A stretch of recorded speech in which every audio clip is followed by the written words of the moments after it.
AI is already turning the world upside down, and I have with me Robin Moore, who is an innovation consultant with Media Cymru, and he's here to talk with us about innovation in the Welsh media industry, the place of AI in that, and some of the support available for people developing innovation. Croeso Robin, welcome Robin. Hi, Callum. Dydwch wrthym amdanoch chi'ch hun a phan mae arloesi mor bwysig I chi? So I was very lucky after leaving university and not being particularly employable, of discovering a new technology, which at the time was the World Wide Web. And I fell in love with this idea of using new things, and often for youngsters, it is the way to a new career.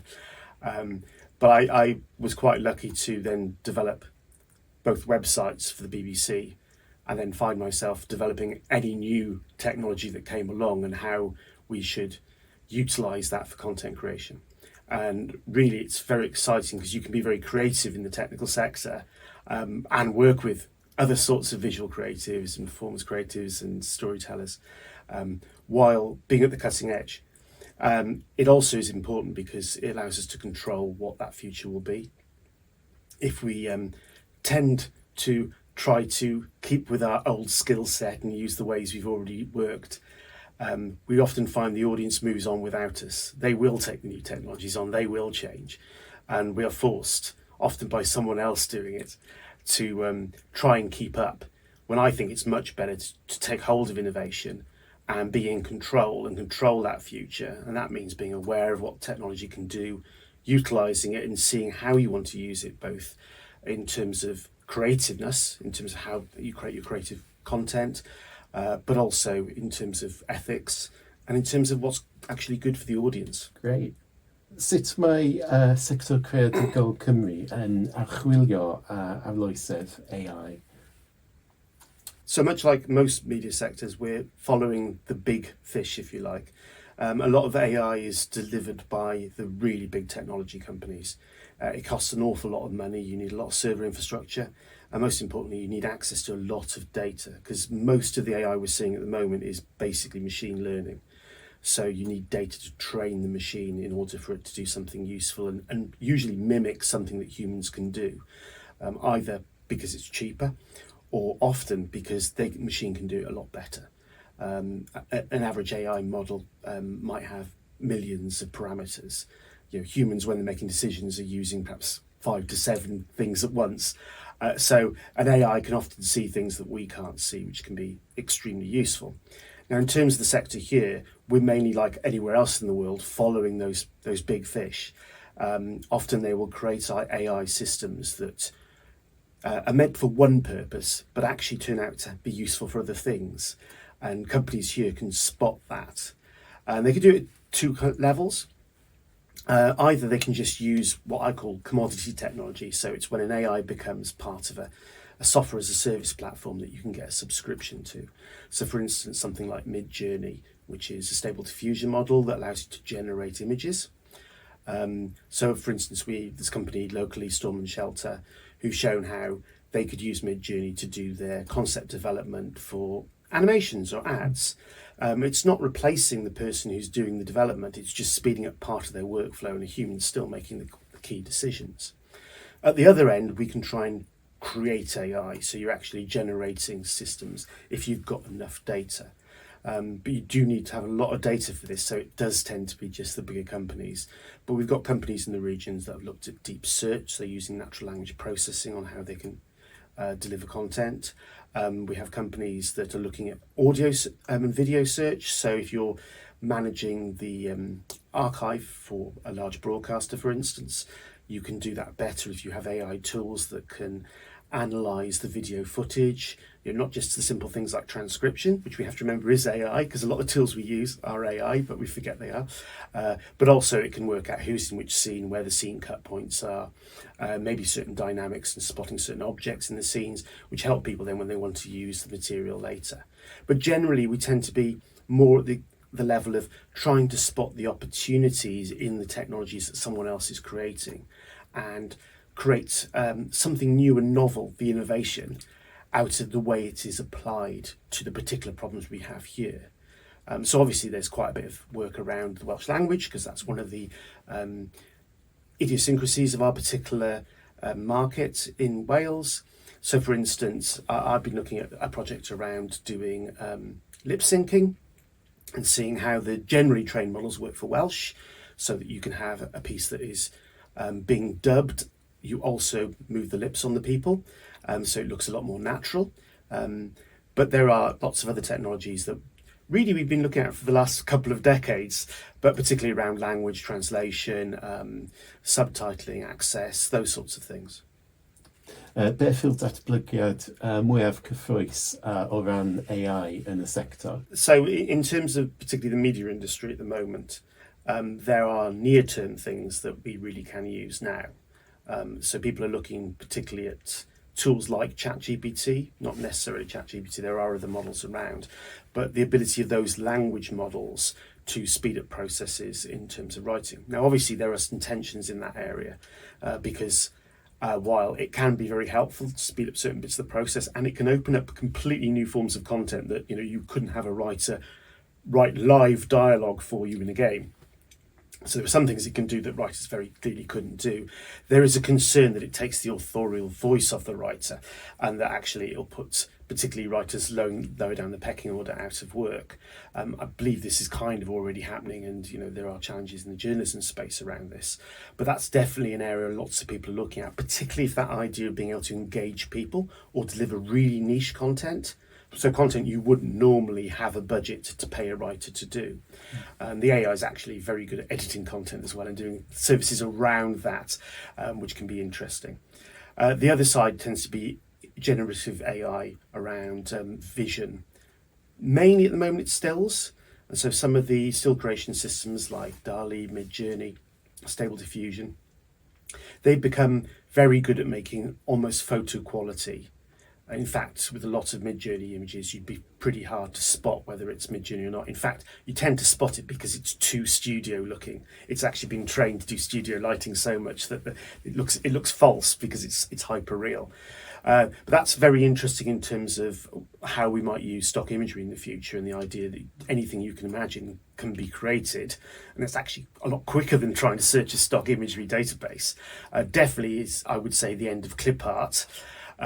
But again, it's kind of challenging for illustrators because you can copy people's illustration styles. So there's some ethical dilemmas there around whether you would use a live illustrator's work to prompt the AI to create content, which is kind of stealing their style basically, which is definitely an issue because they obviously don't get remunerated for you doing that. But also it could be starting to be used for video. This is very nascent at the moment, it's very early days, but you are seeing companies starting to set up AI film arms to look at how would they make something that's completely generated in the virtual space. Personally, at the moment, and I would say for a few years to come, AI doesn't really have that authorial voice. It doesn't actually have intent. So you do have to govern it a lot. And while it can do some of the tasks that we think of as being part of that creative process, usually you still need someone steering it all the way through that process. Finally, a technology that's particularly interesting to me at the moment, because we've had a lot of interest in the sector here in virtual production, is a technology called NERFs, neural radiance fields. And this is a system a bit like photogrammetry, if people are familiar with that. But photogrammetry allows you to take photographs of a 3D scene, and then the AI tries to generate a 3D model of that scene. And it's been used a little bit. It's particularly used in previs, for instance. To generate scenes, you look at how you're going to change them with a set for a drama, and then when you actually turn up at the place, you've got everything right, and you can look at what sort of shots you might want, and you've done that before you've even gone to the location. NERFs take it a step further in that it's a similar process. You take photographs and the AI generates it, but the AI is generating a concept of light fields, so a concept of how the light is bouncing around the space. So not only does this allow you to get a shot from between the different pictures you may have taken, so you're taking stills at different points, but you can move the film camera between those points. So it's filling in the gaps, if you like, between the information that was captured, so you get to basically control a camera to go anywhere, potentially, which is interesting. But also nerves, because they're dealing much more with the light and not trying to model the physicality, they allow you to capture glass, capture chrome, and reflective surfaces. And so you can actually do it in a lot more realistic scenarios. You also can relight the spaces, which is incredibly exciting. So people are starting to look at how this could be used alongside virtual production, whether that be LEDs or green screens, so that we go out with a team and maybe in half an hour they use a drone to capture a space. Yeah. Drones just taking video, going around in set loops, and then back in the studio, you can actually position the virtual camera anywhere within that core space and get a reasonable shot. Obviously, if it's slightly outside where the drone's taken, you get a bit of a mess. But at the moment, the models I've seen, it's starting to get a very exciting way of working, and it could really, again, have some environmental benefits in that we're not having to travel to some of those places that we might have actually had to travel to do a shoot, and you can bring those spaces instead into the studio or into the system that you're using to do your visual effects. Amazing. Mae llawer o bobl yn poeni am AI, bydd yn cymryd I ffwrdd jobiau creadigol. Sut gallwn ni gydbwyso arloesedd gyda doethineb am yr effaith ar reoliaeth pobl a creadigrwydd dynol? I mean, people should definitely be concerned. It's kind of healthy, and hopefully that concern turns into taking a real interest, because we have to, in order to take control of the future, actually be really engaging with what AI can and can't do. And particularly in terms of our own careers, for me, there are a couple of different ways you can take it. You could say, I'm going to go out and strike. And if a company is forcing you to use AI in a way that really would put you out of a job straight away, I can completely understand that. It's obviously, that's the biggest challenge, is very fast change is going to be very painful. But more generally, I think that if we can slow down that change, and the best way of doing that for me is actually using the AI as it comes out. So we learn to integrate it within our roles. And generally, AI and most new technologies historically, they don't tend to just replace jobs. They initially replace tasks. It's very rare that a technology will just outright replace a whole set of jobs in the short term. What it does is it allows people to do more work, and we actually find expectations of quality go up or volume go up. And then slowly over time, you find certain roles will shrink. So if you've got 5 people doing a role, perhaps, and you've got a whole set of tasks that speed up because of AI, obviously you might find you only need 3 people doing that job in the future. But AI doing that job on its own, at the moment, is not very likely. In the distant future, yes, probably we'll be using AI a lot more to do the editing jobs and those sorts of things.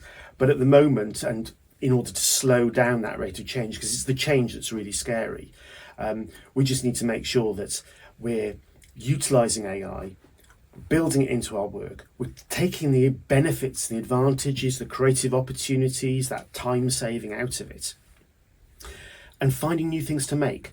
Because usually what happens when a new technology is introduced is the market actually creates more need for the product. So we find the appetite actually goes up to match that increase in supply. And it is very rare that something completely cuts things out. And usually it's actually older technologies it cuts out. So, for instance, a great example of the effect AI is going to have is the effect photography had. So artists all complained at the time of photography that it wasn't an art form. Now, of course, we do see it as an art form. And that it was going to get rid of all portrait artists. Well, in fact, only really rich people could afford portrait artists. They carried on wanting portrait artists for some times. They sometimes wanted photography as well as a gimmick. What it really cut was the other technologies. So very quickly you saw postcards go from using etching to photography in just a few years. But that wasn't replacing all those jobs. It was the etching companies who were taking on the photography instead. Similarly, people used to get silhouettes drawn of themselves, and we don't even see that anymore as a thing. That's something that did just completely disappear. But those studios had to do different things. Now that change is always going to be painful, and it'll be painful for some people today. So we need to try and work out ways that we slow down that change. And for me, as a person who's interested in innovation, my view is grab hold of the innovation, be one of the places that is starting to use that change as soon as possible so that you've got a longer period of time to change your skill set. I did say there are three ways. There's kind of a we're not going to do, and we try to limit it in some ways, which for some things is completely appropriate. There's the we will take it on board and we will try and integrate it in what we do. And for some people, the third option is simply you spot that AI is going to be a massive new market. They will need people to train AI, they will need prompt engineers to help it make great imagery or great video. And so there are whole new careers that it will create as well. So depending perhaps on where you are in your career, you take a different approach, you know. Oes gennych unrhyw gyngor I bobl sy'n meddwl tybed beth y gallen nhw I wneud yn ein sector I arloesi? Well, firstly, it's really awareness, being aware of the change, trying not to get scared by a little bit of technical language once in a while, because usually people like myself, we're just communicators. We don't understand it all either, you know, and a lot of the journalists, they're just trying to interpret it. So it's as long as you can get past the jargon, you usually find that actually there is a story under there that you can understand and you can see why that tool or that technique might be useful to you. Particularly start with the things that are useful to you in your day job. At the moment, tools like ChatGPT, the various large language models, there are lots of ways that I'm seeing people just use them very practically. If you've got to send out lots of different social media, well, just write a general description, give it to one of the chat engines, and it will rewrite it in different forms for you. You can then tweak it, you can get it to write lots of different versions. So you'll still find yourself doing quite a lot of work. It's not like it's a single button press and it's done it all. But just starting to get used to that idea that we're working with. And I think people will do this very quickly. Microsoft is starting to bring these tools into their core products. Adobe Photoshop's just launched with a stable diffusion like image generator inside Photoshop. And so we'll find people will just start using this very quickly. And before we know it, they won't even be calling it AI because we'll just be using it as a tool. So the first step is making sure you are doing that. The second thing is starting to understand where it might be going in the slightly longer term. So being aware of what's being launched, what new tools are coming out. There's sites like Future Tools or Product Hunt that help you be aware of anything new that comes out, which is quite cool. For instance, we're recording this podcast using Descript, which is a tool I first discovered on Product Hunt a few years ago. And it's that sort of thing is really, really enabling for you to be aware that that's the opportunity and where you might want to change your skill set and your working practice in the next few years. Finally, though, the really simple thing to do is come to some of the Media Cymru events. We do events that are about inspiring you, about introducing you to some of the new technologies, sometimes getting quite deep under the hood to see, is it useful for you or not? Is it worth your time understanding it? And then we can, through demos and trials, actually let you get hands-on with things. So we kind of de-risk the innovation for you and hopefully make it a bit less scary.